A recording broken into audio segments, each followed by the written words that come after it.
At Sunday's Hawaii International Forgiveness Day, two people, a couple, will be receiving Heroes of Forgiveness awards. They've spent years volunteering in war-torn places around the world, including the last few years in Kabul, Afghanistan. And they join us this morning, Jan and Jean Jones. Good morning. Thanks for being with us. Can you tell us briefly what you were doing in Afghanistan? Yes, we're with a humanitarian aid group there called PACTEC, Partners in Aviation and Communication Technology, and it's a humanitarian wing of MAF, Mission Aviation Fellowship. We have 4 aircraft on the ground and fly to 28 airstrips. I'm part of the communication team where we install VSAT satellite equipment all over the country for other humanitarian groups that are there. You have your background in IBM for 30 years. Yes, I do. That's right. why. And Jan, you were doing physical therapy? Right. I'm a physical therapist, and so I can follow Jean anywhere in the world because the need for PT is everywhere. And I worked in a physical therapy school supervising physical therapy students there. It was the most rewarding work I've ever done. I can't imagine. Can you tell us a little bit of your experience there?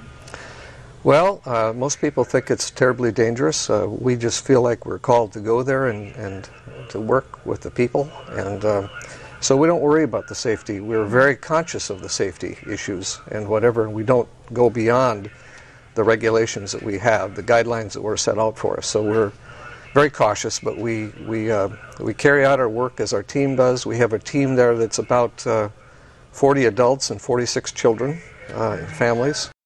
We're just normal people like everyone else and doing work that we believe God has us to do out there in the world, which has to do with forgiveness. Well, we started this, as the gentleman mentioned, that we had a standard career. We decided to step out of that, and we've been doing mission work as a volunteer, not as a paid staff or anything, for the last 12 years. But we decided that we needed to step out of the commercial world and get into dealing with people and dealing with situations in foreign countries. So those steps have taken us, as the gentleman mentioned, to Haiti, to Venezuela, Afghanistan, and Africa. We have a heart about showing showing solidarity with the people that we work with, and that's a form of forgiveness. Regardless of where they are, we can work with them, share stories, and share our lives with those people. So forgiveness for us is just a way of life. We believe that by being in brotherhood and sisterhood with people in other parts of the world, no matter what our government may be doing in those lands, shows them that we love them and that we pray that they love us as well, and that we might be able to do just a little bit to change the attitudes of the world by being in other places outside of the United States. We have a couple of examples of forgiveness that we have collected over the times that we've traveled, and one is particularly in Afghanistan.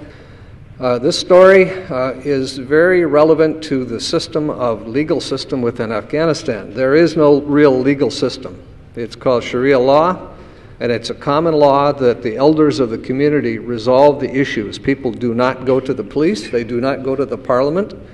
They try to settle everything from a village point of view, from elders to elders, and the overall goal is to have peace and harmony in the village. That is the #1 goal. Let me give you an example of what that would be.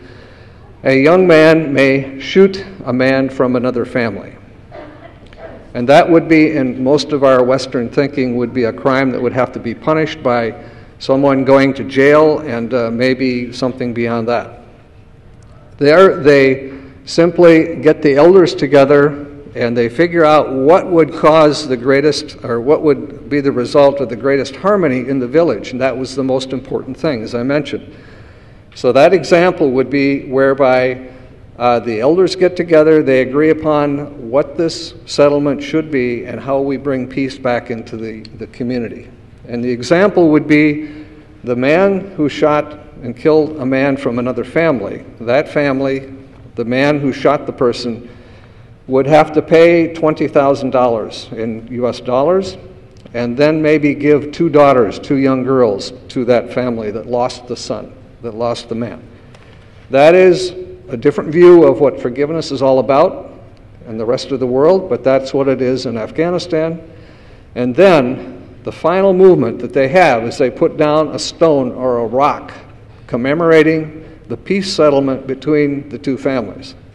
That stone remains there, and then the story is reviewed again in another year by the elders, and that stone may stay there forever, but that is in fact one of the means of forgiveness, and it's a bit different than what we think of as forgiveness, but that is harmony in the village is the most important thing, and that's what happens when you have harmony in the village. Then people go back and become friends again, and life moves on. Forgiveness is really a difficult topic.